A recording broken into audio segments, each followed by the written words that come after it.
Good evening, everybody in WyoNation. This is the WyoNation Roundup. I am your host, Chad Smith, and we have a party tonight. Joining me not only tonight is Shea, but Mr. Brad Reed has decided to grace us with his presence. Listen, man, golf season really gets in the way of these podcasts, so it's good to finally be able to join you for at least a couple of these. That's great. Good to see you. Glad to have you here. And You can have Wally in the background too. And that's true. We even have the doggo in the back, so everybody say hi to Wally. He's just been barking at people who've been knocking at the door. Truth. But we are here to talk some Wyoming football, do some couple house cleaning items here before we get into tonight's agenda. But first of all, we are now back live on Twitter, on the flagship at WyoNation.com. Brad's handle down there. We are live there as well as on YouTube. So that is the big news. We are back on both platforms for your convenience. But again, if you want to interact with the show, as Shea has done many times, the best place is on YouTube, where you can get into the chat and we can display your messages, your comments. But we are very happy to be back on Twitter, and at WyoNation.com is now an Elon Musk approved verified account. How about that? It took a shockingly long time for that to actually happen. But it's very weird, but it has happened though. Yep. So me and Grok can argue it out every night. There we go. And then we'll do this because we haven't done this in a while, actually ever. But let's take a look here. The reason we're here is because of WyoNation.com. Brad and I kind of run the ship over there, but no better time to sign up. I've been looking at signups, Brad. We've had some new people joining the board, joining the forums. With football season about to start, now is your best time to go to WyoNation.com, sign up for an account. Always a ton of lurkers there. So instead of lurking, why don't you sign up for an account, participate in the great conversations and the great information there, 100% free, the only Wyoming message board that is open and free for all the masses. So come and join us. Any other words on that, Mr. Brad, since you this is your baby? It is my baby. I think every year that we've been going since 2007, and every year we've grown traffic and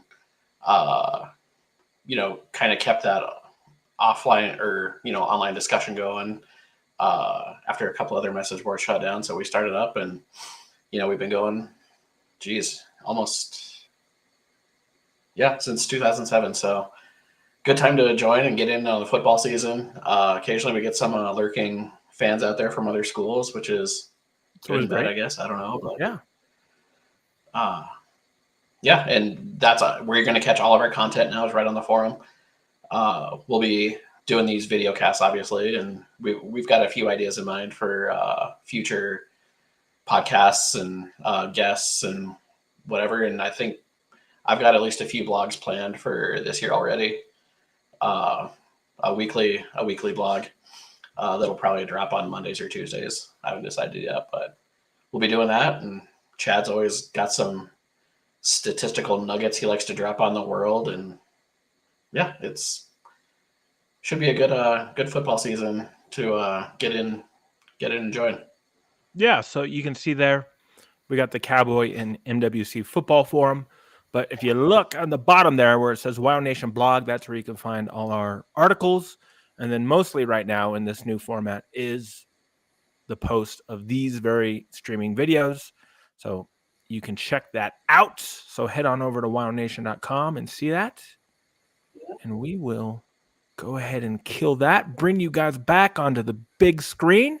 And I guess the other thing to talk about is I hope everybody's been enjoying my Media Day interviews that are dropping every few days here. Thanks to everybody for all the great feedback. It was really great to get to Laramie interview some players. And I've saved the last interview for last. I think we'll drop it on Saturday. Probably Saturday morning is my interview with defensive tackle coach Jeff Phelps. And who's a great guy. You guys are going to love them. And it was just a great conversation I had. It was my favorite of media days. And so I saved that for last, and we're going to drop that on Saturday. So stay tuned for that interview. Yeah, it's been really cool having those player interviews up, especially players that you don't really hear from that much. And that was one of your big goals when you went to Laramie, is to meet some of these guys that maybe don't get so much of the media limelight, as it were. So it's been kind of cool learning about these guys. 100%. I had a great time. Shea, any words on anything we've talked about? Check out the body interview and watch how his face lights up when you mentioned Bo Knight as a coach. So yeah, good and segue into what we'll get into that. Yeah. So tonight on the docket, we don't have the ticker because we have too many people here, but we are going to be previewing the last three positions before we head into next week is game week, boys, which is hard to believe, but we will be talking DBs, tight ends, and wide receivers tonight. So let's just get right into it. A lot to talk about. And I think I might have killed the dang thing. Oh, here it is right here. Oh. Bang. Thought I killed it by accident. I did kill one of them, but it will be the last one. I can bring that back up. But here is your secondary players for this season. And it's kind of a mess because, right, I don't know how they came up with these designations for these players. I would have put them in one list or maybe two lists. But we have cornerbacks, free safety, strong safety, nickels, safety, and then just DBs. But I think we can handle this in a pretty good fashion here. We'll start at cornerback, where the two people that are going to be leading this unit is pretty clear, right? It's Tyreek Davis and I always forget how to pronounce it. It's not Kenny. It's Keani, right? Keani Parks. Keany. No, I think it's Keani. Was that it? No. Yeah, Okay. I'm pretty sure. We need the pronunciation. What say you, Shea? I think it's Keani, but yeah, and I even brought it up that there's no punctuation or pronunciation guide from UW. It's just there is. I think they did give me one when I was at Media Okay. Days, and I don't have it in front of me. But yeah, so Parks and Davis is a starter for sure. I'm pretty sure that they announced that Parks is going to be the second cornerback. Is that correct, Shea? Yeah. Yep, that's true. And then third is Caleb Merritt. Who is a new to the defensive backs since this spring, was recruited as a wide receiver, but this guy is just super athletic and a little bit bigger, as you can see, 5'11", 187. So a pretty good-sized corner there, and he is going to be your third cornerback heading into this season.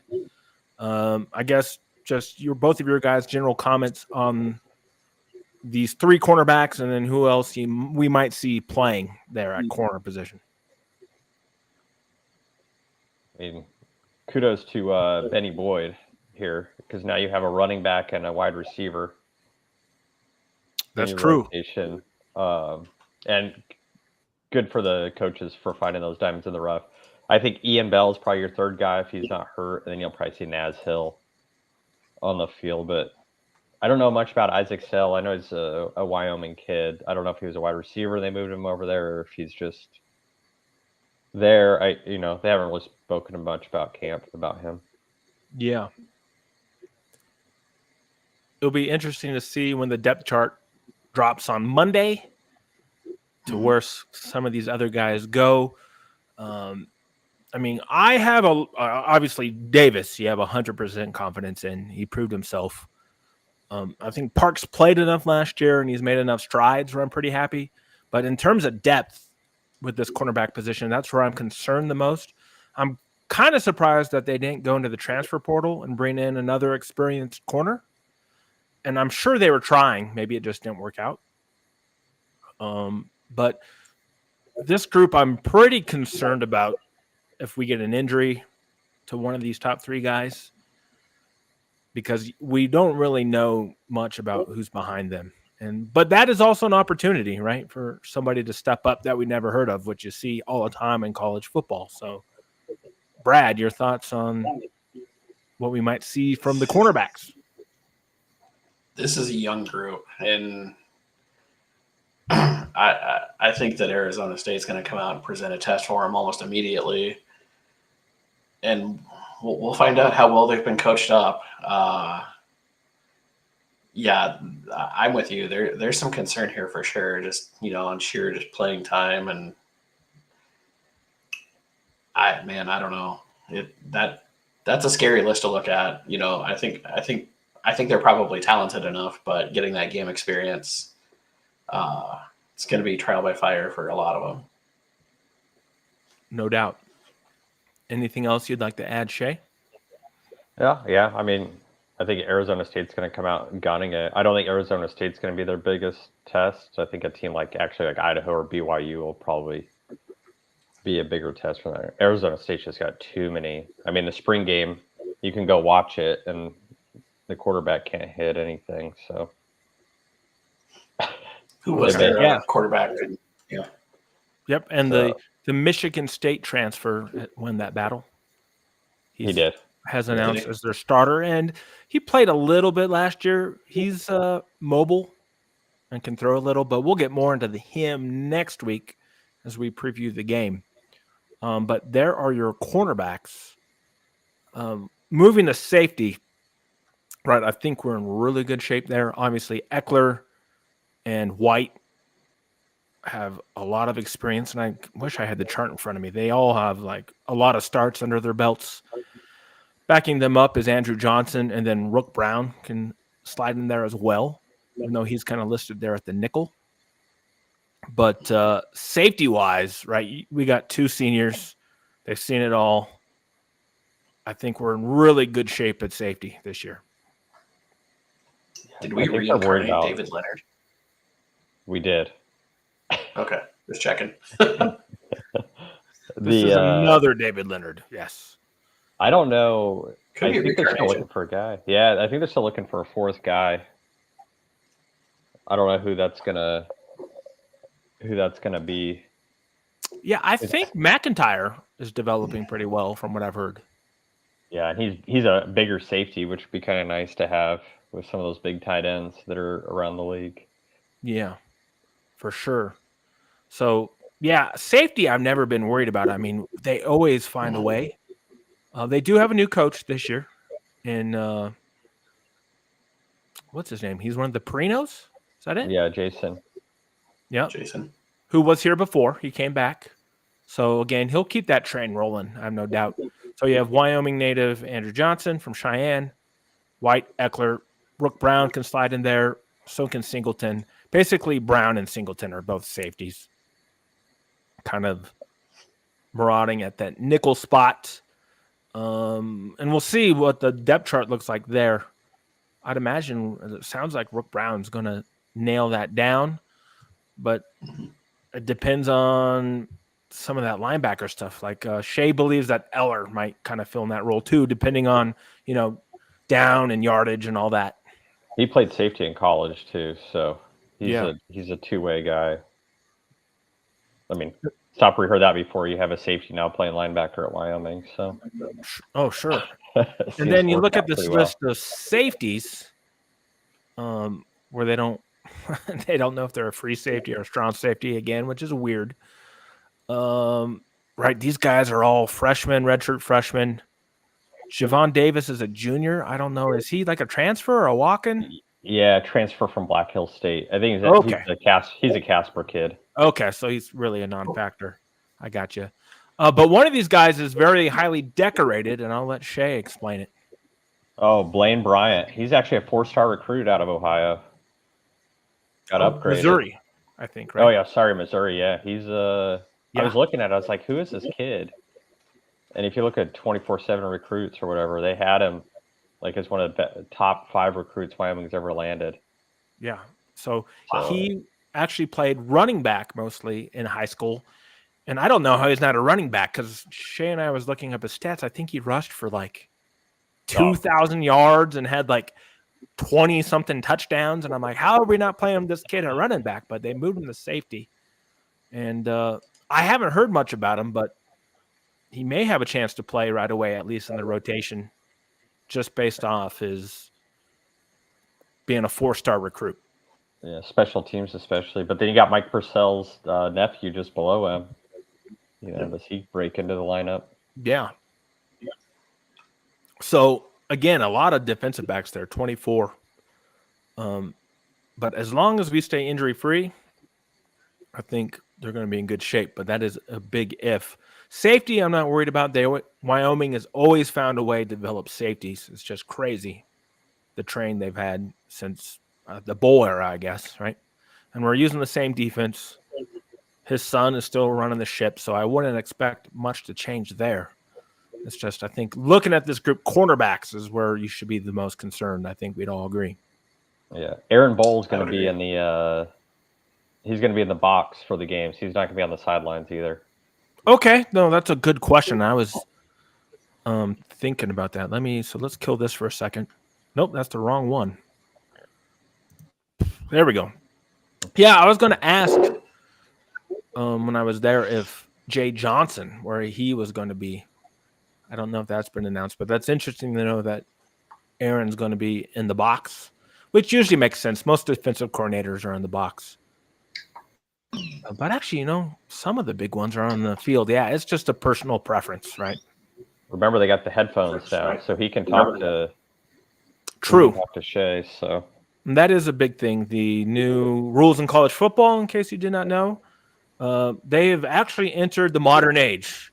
So now it just took a major cheating scandal, right, with this Connor Stallion sign stealing stuff, to where they're going to allow microphones. So you can talk to the quarterback. So again, it'll be just like the NFL.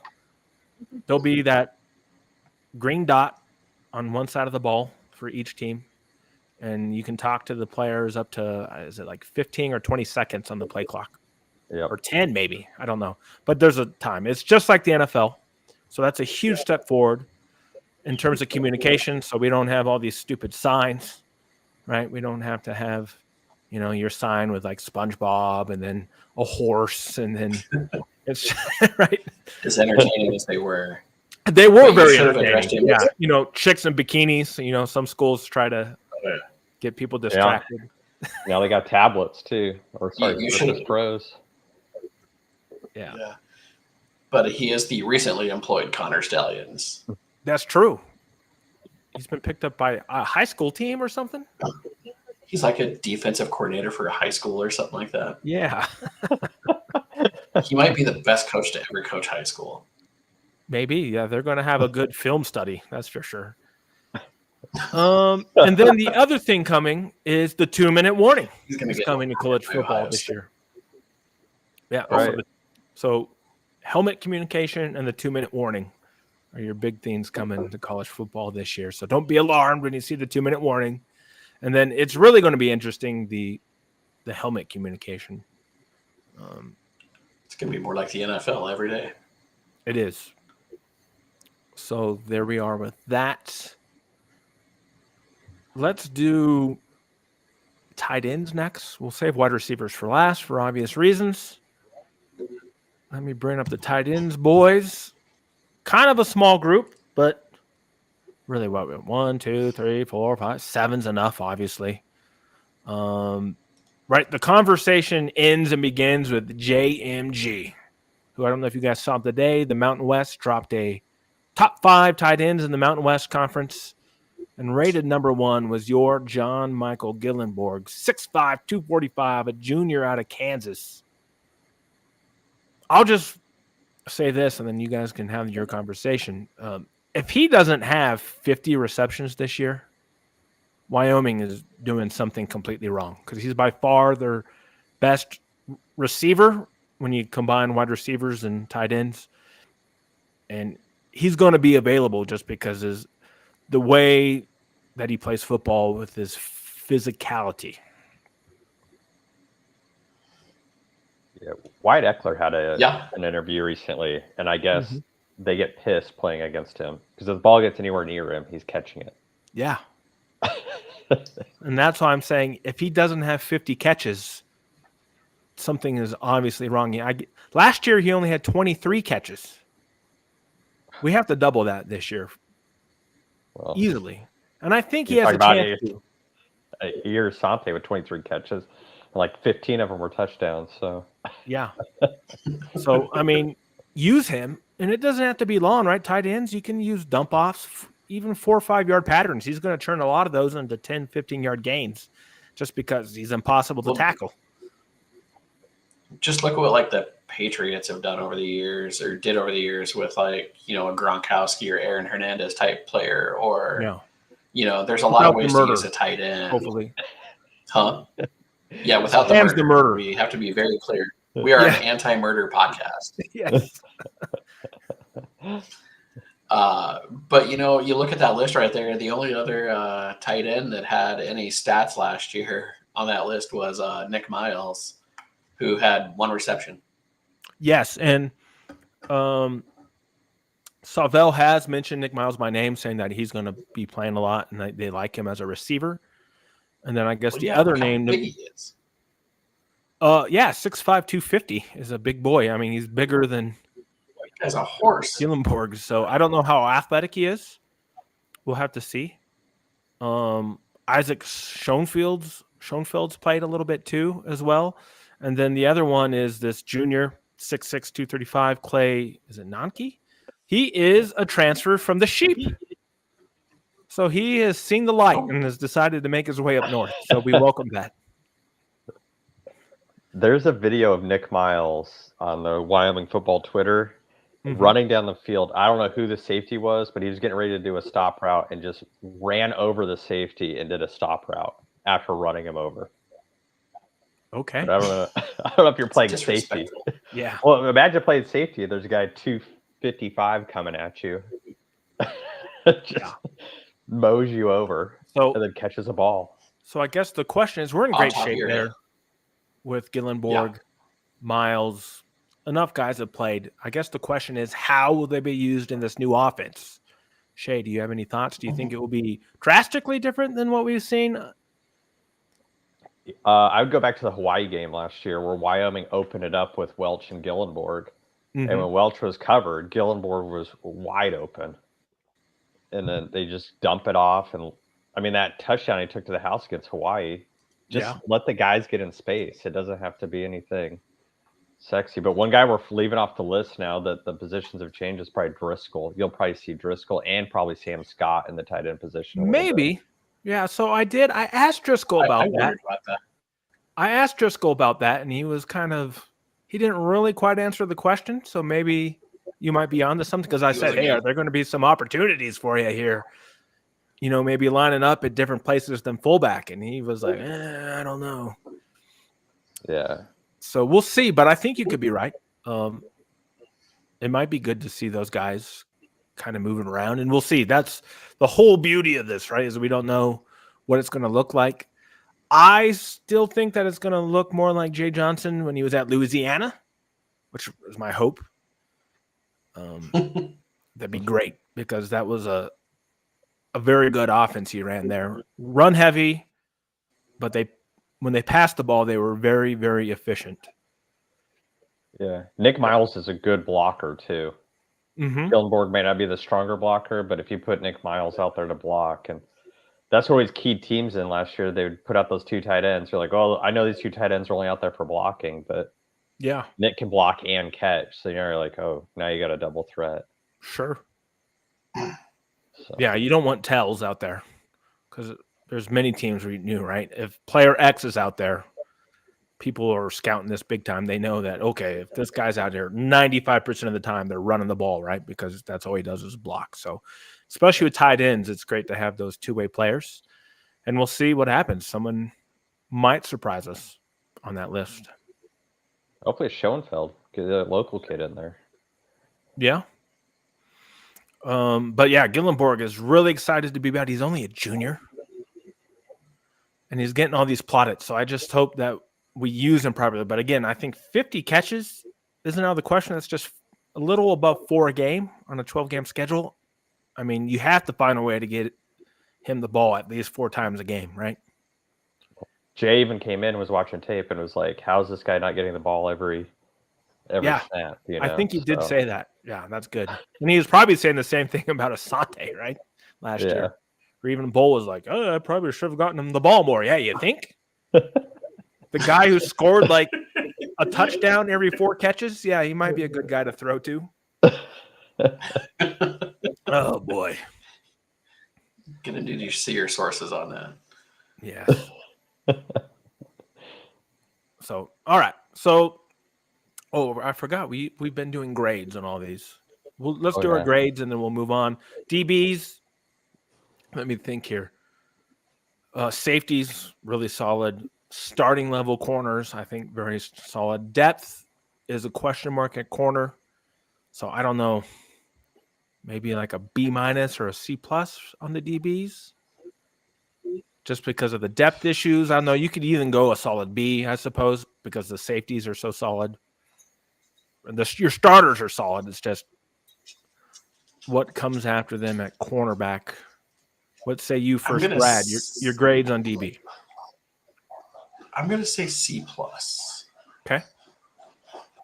I just think that there's a lot of question marks around the corners. I think the safeties will be good, but the corners,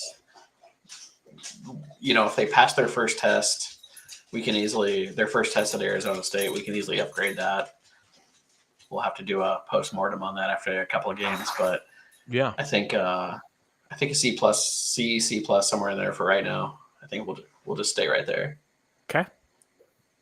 Oh, I'll probably go C just because we haven't seen them. You have 2 guys that have moved positions over there now, and we're going to see what depth's like because Arizona State, we're not going to have a choice. So we're going to have to it's going to see be what hot, it is. and they're going to have to rotate there. That might be. And we haven't seen the safeties either. What's behind Eckler and White when they need a spell? So it's not a C because I don't think they're talented. As we just haven't seen any of them. Yeah, and I think them play. I'll try to hop on to the Monday press conference and maybe ask some of these questions, like how much are you going to have to rotate, right? Playing in, right? I haven't looked at the forecast there, but it's going to be in the 90s, right, at night even. Yeah. There, and you're going to have, right, depth at the cornerback position. Is a good question. So I'll try to ask that question so we can see. All right, tight ends. I'll lead us off again. Right, Gillenborg, right, is a all-conference type of tackle or tight end. If they use him enough, could even be an All-American candidate, if we're honest. And I kind of like the group we have there. So I don't know. I give it an A because of production, right? We can't until I see that like high-level production, but I could see it being a solid B on paper and then maybe even a B+. But I think the B to B+ range right now, but easily upgradable to an A if we use that position properly. I think A- B+ is a pretty appropriate grade. Okay. I think Gillenborg brings a ton to the table, and in the right situation, which I hope Savell and Jay Johnson are thinking about, could be an absolute devastating weapon for the team. So I think A-, B+, I'm comfortable with that. Okay. Very good, Shea. Yeah, I'll probably B+, just because J. Mike is unstoppable, but it's who's behind him because he's not going to be able to lead the tight end group alone. No. So we'll see. We'll see. I think after that first game, I don't think Jay is going to keep putting a round peg into a square hole. So he's going to give what defenses give him. And if people are keying in on J. Mike, then other guys are going to have a feast. But he's probably better than Trey. I think he'd be better than McBride at CSU, and he was a heck of a player as well.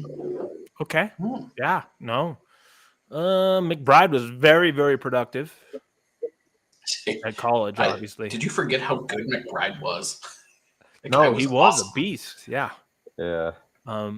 Playing his trade in the NFL for the Cardinals still, I do believe. Yep. Hasn't really quite hit it there, but he's in Arizona, so.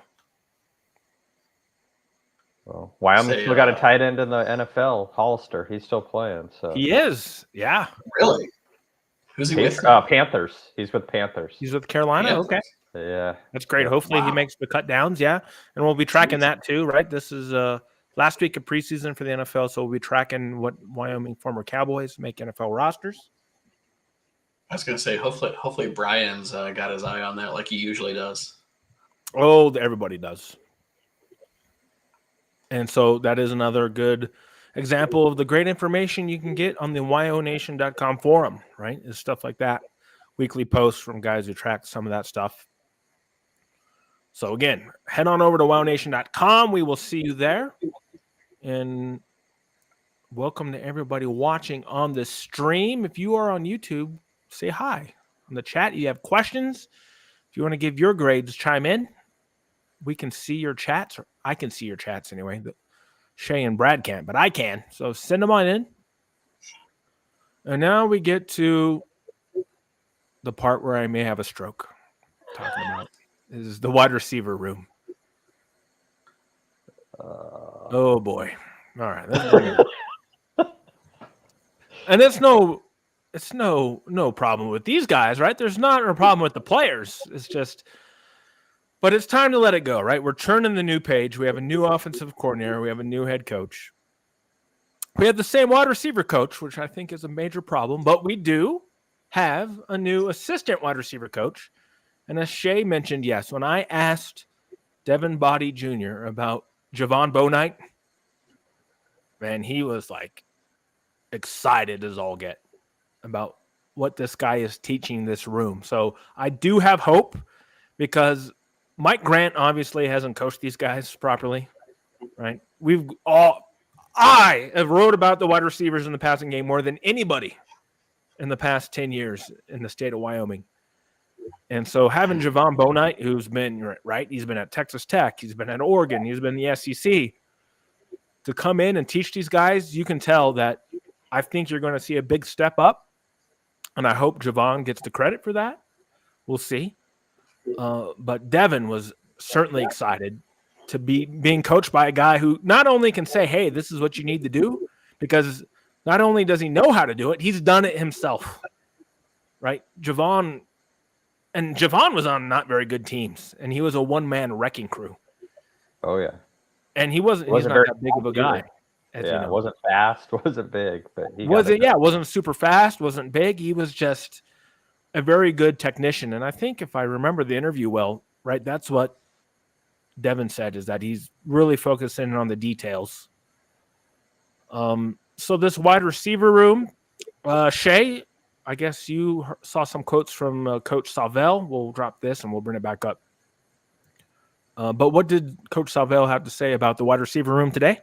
He said we'll see up to 7 receivers play at Arizona State. So I think that all the names have been mentioned, I think, by Coach are going to be up there. One name that hasn't been mentioned in the fall that was mentioned this spring was that kid from Gillette, Laframboise. The Caden kid. Laframboise, yeah. He had a big spring, and then he has been mentioned in the fall. So I don't know if he's like one of those dark horse candidates to maybe pop up like Bighorn out of nowhere. You know, I don't know. Yeah, but he's a big boy too. That's a big target. 4', 210. Yeah, get him in the weight room with redshirt freshman. I mean, right? You could see him being 6'4", 230 by the time he's a senior, which would be like one of those bodies like Demaryius Thomas type people. Yeah. Yeah, I don't know. I haven't seen him, so I don't know if he can handle that type of weight. But yeah, very interesting. But here, let me kill this as I go. This will be my last kind of diatribe here. So I'm at the point to where I am willing to just have a clean slate, right? We have a new coach. We have a new OC, as I just said. But I'm just sick and tired of hearing about in camp or in spring ball, this guy's going to pop. Nobody ever's popped, right? Now is the time for you to show me. And so, all right, we're hearing things about all these guys, like the hype around Krister Jr. There's been some hype around Stevenson.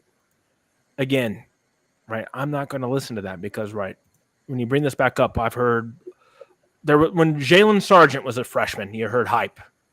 He hasn't done anything. Alex Brown is now a senior. Tons of hype around him at the beginning. I just want these guys to be coached properly so they can produce. I hope it happens, especially for like Brown, right? I mean, he's been in this program for 4 years. He's got the tools to be a great receiver. I just hope that he's given the opportunity.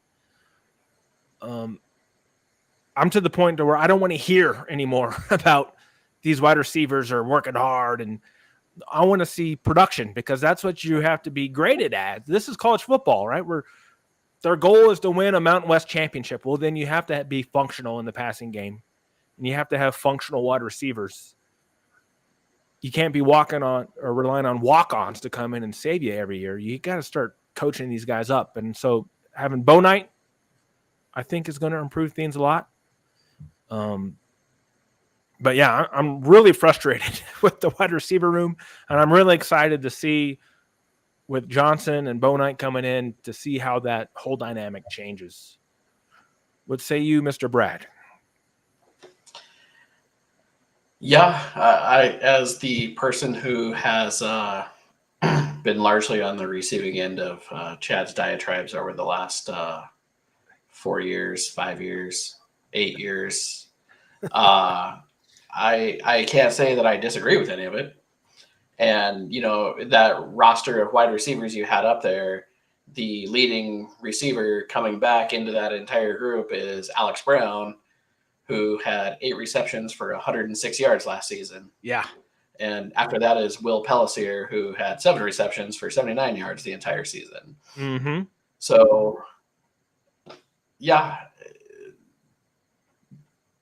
change is good. Javon Bo Knight is a good change. He's coached a lot of big time football receivers, colleges. And, if you watch that Devin Body interview, he was so excited about Javon Bo Knight being in the room. I think he recognizes like what kind of guy Javon was as a Cowboy and is as a coach. And I don't know. I hope that's a transition plan that we phase Mike Grant out, Javon Bo Knight in, and go from there. And I think that's the change that we were wanting to see, like when Sawville was named the head coach, was all right, let's clean out some of these bowl guys that were a little underperforming, which did not happen in that particular space. But I hope that's part of a larger transition plan. But for that transition plan to happen, there has to be performance this season. So, if the receivers are, hitting a different level than what we've seen in years past, then, maybe we think about, what kind of coaching Bo Knight has provided and, slide him into the more permanent role, as it were. There we go. Well said, Shea. Yeah, I don't know. Honestly, I don't know how Mike Grant has a job, because he was the wide receiver coach, and then he was a passing game coordinator. Yeah. And Wyoming was terrible at both. And then Bowl, it's like they have these. The kids are talented. The wide receivers are talented. It's not like they're not talented. But then they come in, and then they're not getting coached. You hear stories about them just watching film about NFL players. Like, that's not coaching. But you can watch it on Twitter too. Is Bo Knight's out there like coaching. He's excited. He's got energy. And Mike Grant looks like a bump on a log, just standing there. He's not coaching. And maybe Javon just has a different voice to him, and he relates to him. But clearly there's a change happening, and I think you're right. I don't know if they're just like, hey, we'll just phase this guy out. Or maybe nobody wanted to come to Wyoming and coach Hunter Bowl for the passing game. Possible. Also, I don't, when Who you're knows? 113th in the nation in passing efficiency, Chad Smith's stats. Yeah. But they find diamonds in the rough. Will Pellissier has a gigantic game against Tulsa and then disappears off the map. And I know he got injured, but like, what are we doing here? This kid's talented. Why don't we have the ball in his hand every game? Why don't we have the ball? If J Mike's covered, why is it not going over the top to Alex and Will Pellissier, who can clearly burn anybody on the line? But we don't throw the ball deep anymore. Well, we hadn't thrown the ball deep since Kenny Burns was coaching wide receivers under Bull. And now we're kind of here, and I'm excited to see the kids, and they're excited. I'm glad you interviewed a receiver to see Body so excited. Like his face lit up talking about Javon Bona. Yeah. Mm-hmm. Yeah, it certainly did. So, yeah, so guys, so Shea said 7 in the mix, and I think we kind of figured out it would be a Body Jr. is in the mix. Tyler Keene, we haven't heard of much about. He's a transfer from Texas Tech. You got Brown, who hasn't been mentioned much. Stevenson's been mentioned as a playmaker who's going to play by the head coach, Christopher Jr., true freshman. Right, so very interesting that a true freshman is turning that many heads. And then Pellissier, obviously, and then Jalen Bean was mentioned as making some plays in the last scrimmage of the fall.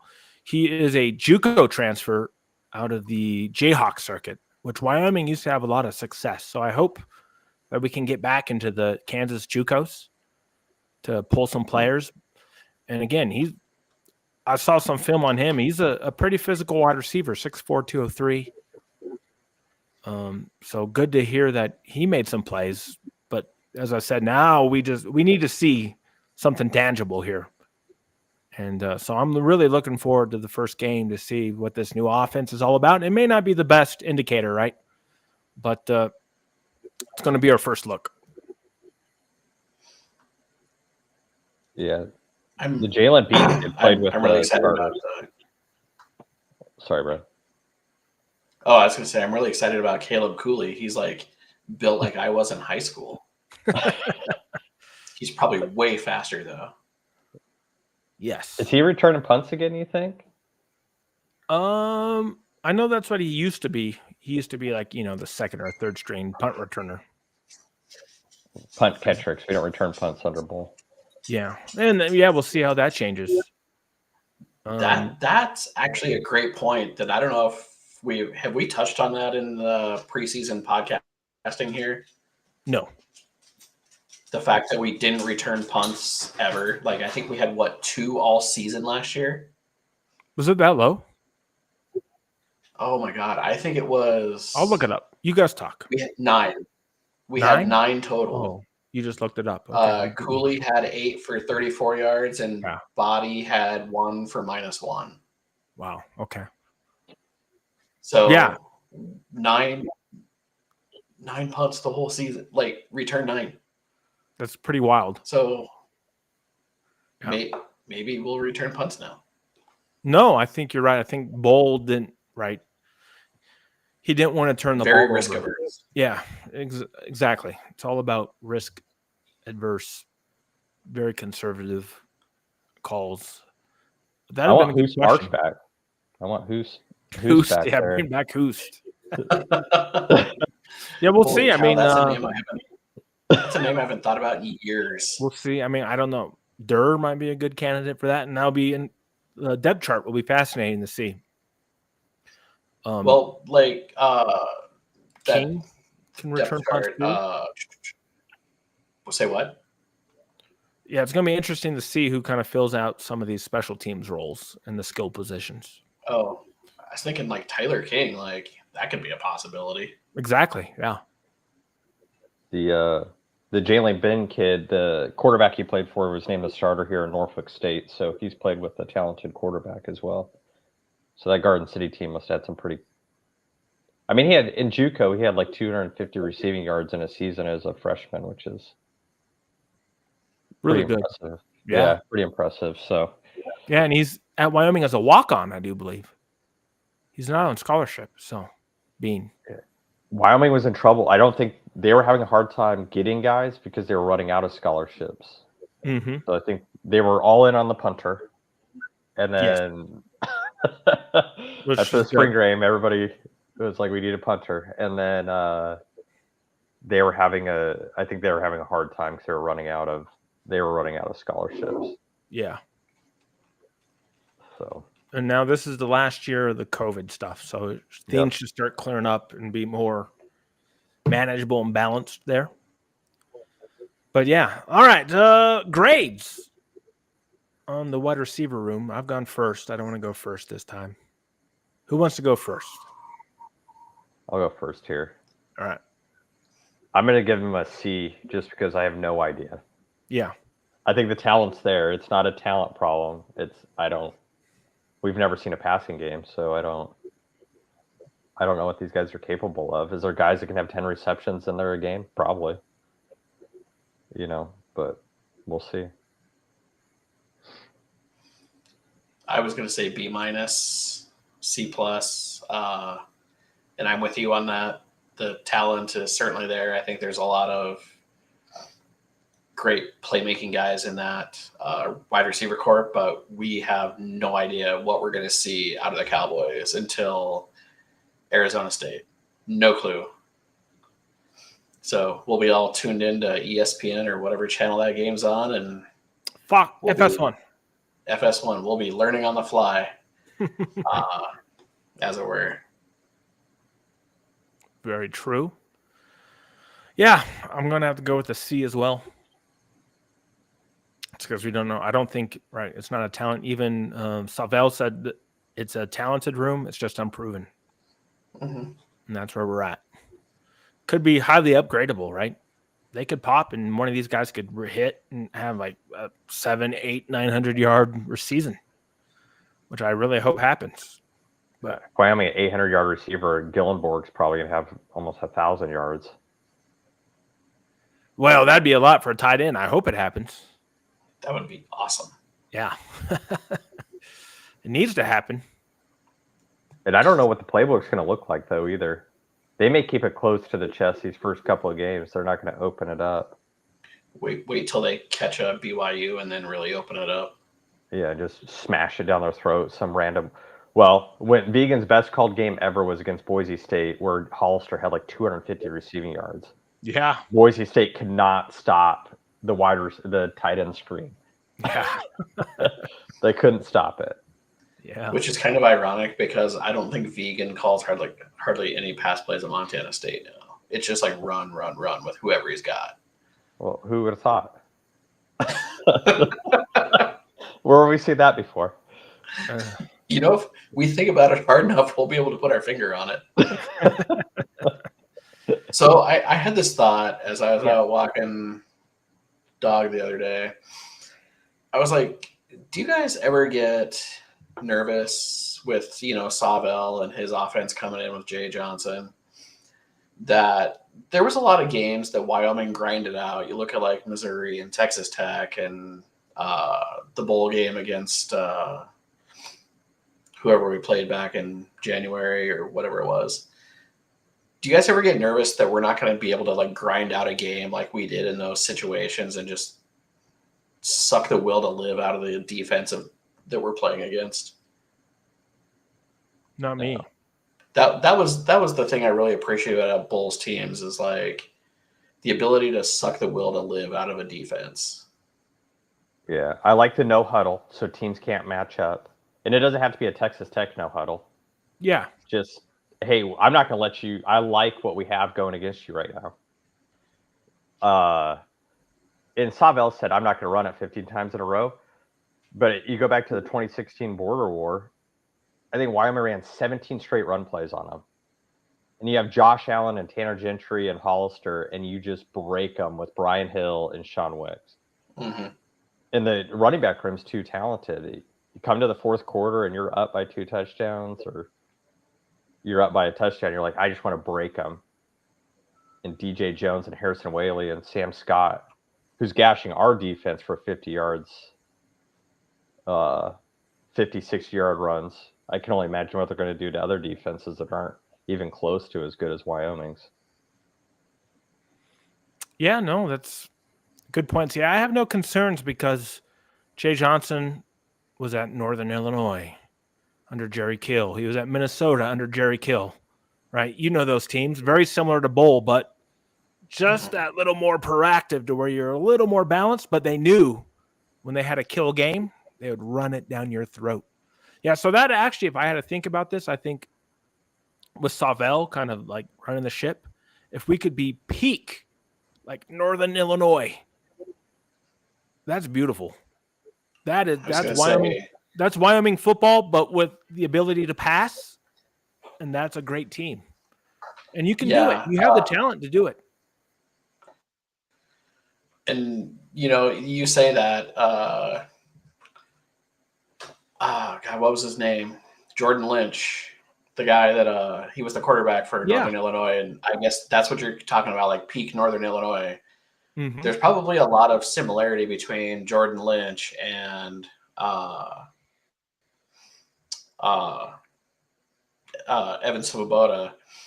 So that's kind of I guess that's kind of an apt comparison. Like, I think there's probably a lot of similarities between those two quarterbacks. Yeah. But yeah, that was peak Northern Illinois with Jordan Lynch. I mean, Jay Sawville talked about how hard it is to win at Minnesota, and they did it. So I think it's both good for him. Jay took a year off from coaching and then came to Wyoming and kind of found his love for coaching again. And he was in a bad situation at Wake Forest. And then Jay Johnson's situation at Michigan State was a whole different situation for that poor guy. Yeah.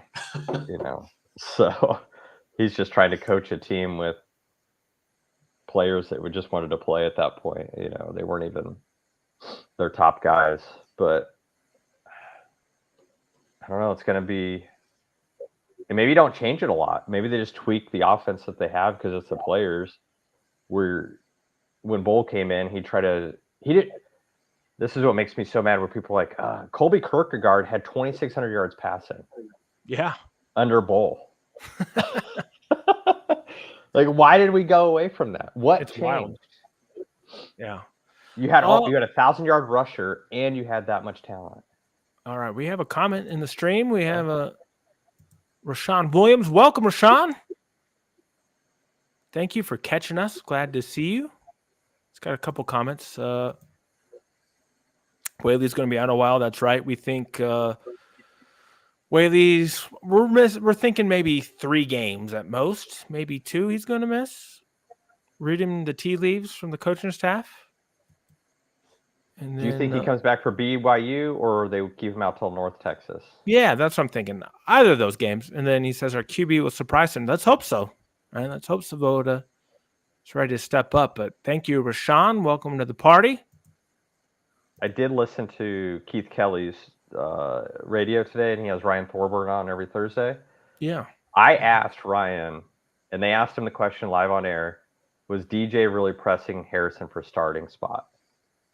And they say when the scrimmage started, the first scrimmage, DJ Jones was the first running back on the field, and Harrison was on the sideline. Okay, that's good news. I will tell you that when I was at Media Day, I did sit at my table and I had lunch with DJ Jones. He looks the part, man. He looks in great shape for a running back. Not as big as I thought he'd be. Didn't look as big, but muscular and all that. Lean, right? A lean running back. So yeah, no, he's excited. He's excited. Okay, here we go. It says my son Jaden told me. Okay, there we go. I was going to ask you if you're related to one of the Williams defensive tackles, and you are. So that's great. Yeah, DJ is a beast. We've seen it. And hopefully your son will be a beast too. Yeah, who's going to start alongside old Bergnoli? He could. One of them are, and you'll see. I'll just kind of tease this, but Coach Phelps kind of gave me how they differentiate the two Jaden Williams. All right. Right? Okay. So tune in Saturday on this channel for that. I'll be dropping that interview where he drops that knowledge. I guess and then with DJ Jones, I did ask him about his transfer portal experience, and he said it was really crazy. It kind of sounds like he didn't say it, but he said everything happened really quickly. Like he didn't even know he was going to be in the portal. It kind of sounds like to me, I don't know if he was forced out, but I think he was playing linebacker at North Carolina. I think he really wanted to play running back. And somehow there was a relationship between North Carolina coach Mack Brown, and I even forgot, right? We all forget that Mack Brown is at North Carolina. Somehow Mack Brown had a relationship with Gordy and called Gordy and said, hey, we got this guy who wants to play running back. and it just happened like quickly, like within 6 days. He was in Wild. the portal, visited Wyoming, committed, and now with the injury, it sounds like he's going to be the starting running back against ASU. So he's excited. He's like, everybody's treated me really well here at Wyoming. He's excited to get going. So I think, yeah, DJ Jones is a good story. Will be exciting. That's awesome. You know who else? Logan Wilson called McNeely out by name when McNeely first got to campus of being just a monster running back. So they said DeWine's ahead of schedule, so we may see him. All right. Yeah. And it's hard, right? Probably Coming not. back from knee injuries is always hard. So we'll see. But hopefully he'll be in good shape. So for ASU, we'll be down McNeely and Whaley, right? Probably. In Yeah, theory. you'll have Oh, Whaley, for DJ, sure. But yeah. DJ, Sam Scott, and Jamari Farrell. Pretty talented group. Mm-hmm.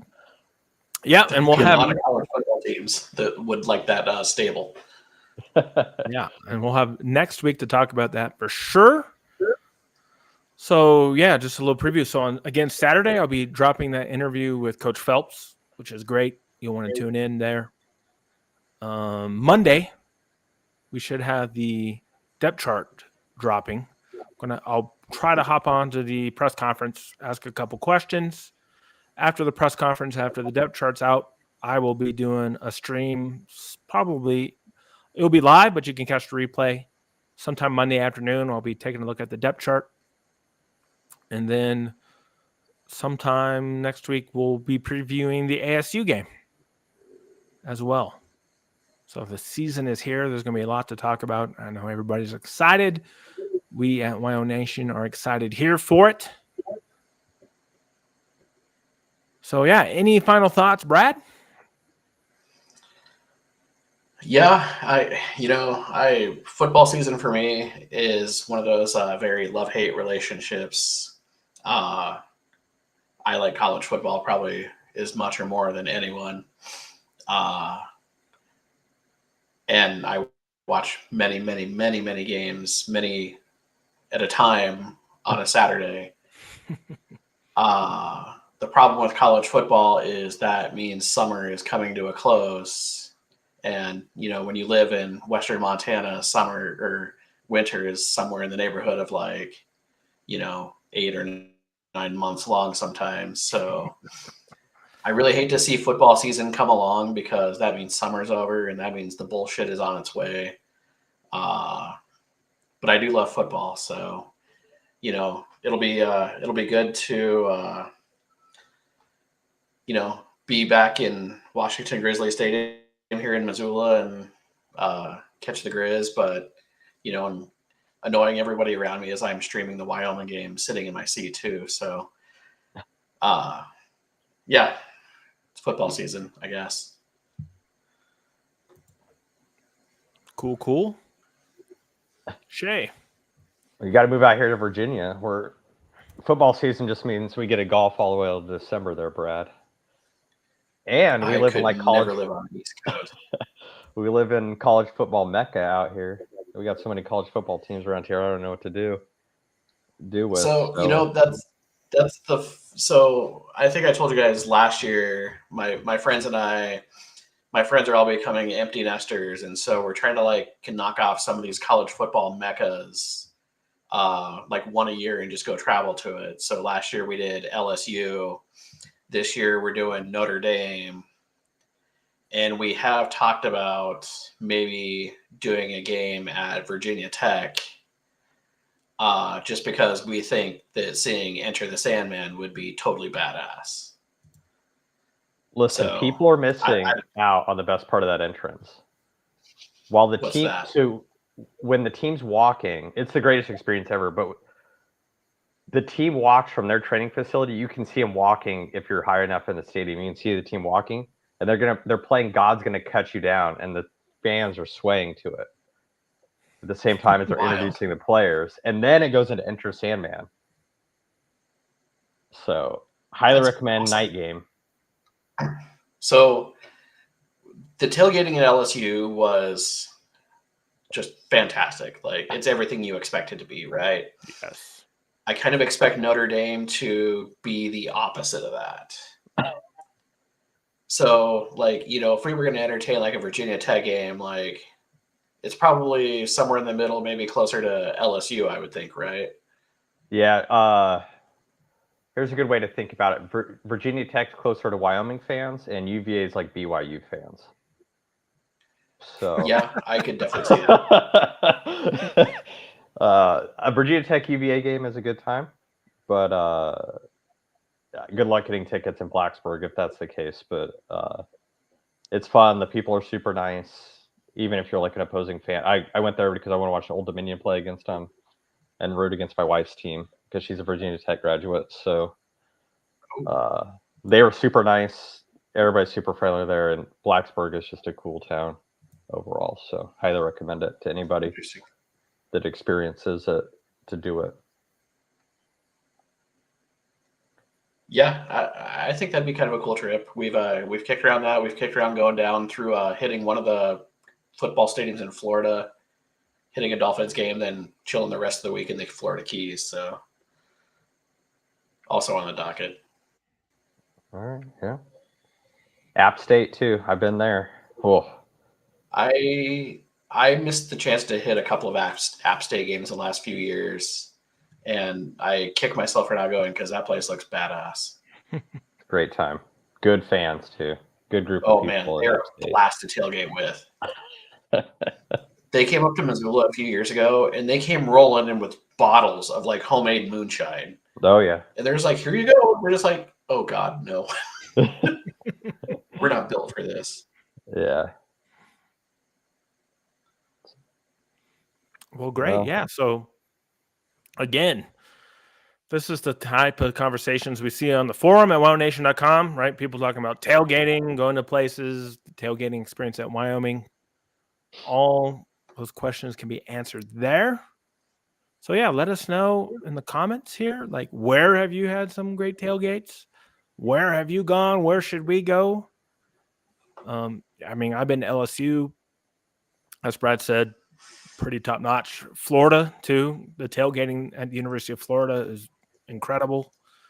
For Georgia, Ole Miss, right? Most of the SEC is can't miss, but wow. Except for Vanderbilt, you can miss that. Well, yeah, probably. I mean, going to Nashville is cool, but going to Vanderbilt's probably not that cool. Yeah. The Vanderbilt team fans are making fun of Virginia Tech fans right now. It's probably the funniest thing I've seen on Twitter. Vanderbilt, do they even have a stadium to play in? They're like, good luck with their 13 fans. And I was like, oh, Virginia Tech fans are like Wyoming fans. They will travel. And they will be rowdy. And it will be funny. Bro, Vanderbilt doesn't even have a stadium. Like, I think half of it's ripped out right now. Is their scoreboard still on the cranes? Remember last year when they played Hawaii? Yes. Their scoreboard was dangling from cranes.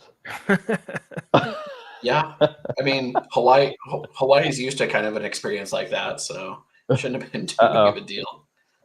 Oh boy, bye, Chad.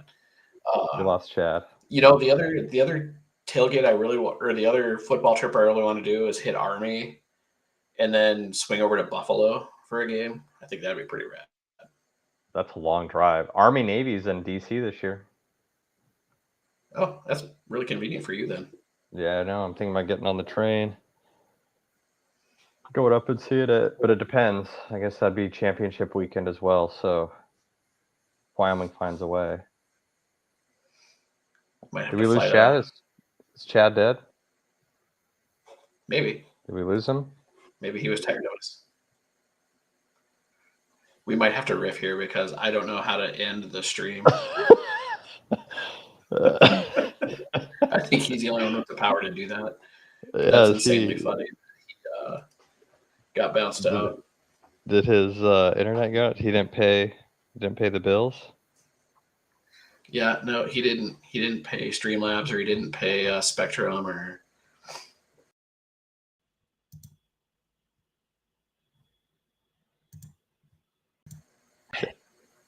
What happened? What happened, Chad? He didn't pay the bills? It logged us out. I think it's a sign we've been gone too long. But we're still streaming, apparently, it says. So that's good news. Oh, Brad and I never dropped. We were struggling. We didn't know how to kill the stream. Yeah. I think that's time to go. I think it's telling us we've been talking too long. All right. So, all right, everybody. Sorry about that at the end there.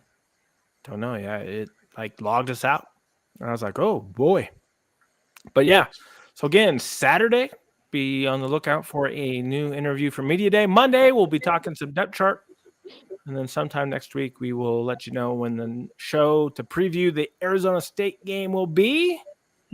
So thank you, Brad and Shea, for joining us tonight. And thank you, everybody out there, for watching. We will be back soon, and it will be game week. College football will be here. And, of course, week 0 is this weekend. So you can watch some college football. And week 0. New Mexico is now a double-digit underdog to Montana State. Okay. Riveting start for Bronco Mendenhall. We'll see what happens. So, all right, everybody. Thank you for watching tonight. For Brad and Shea, this is Chad. We'll catch you soon on the WyoNation Roundup.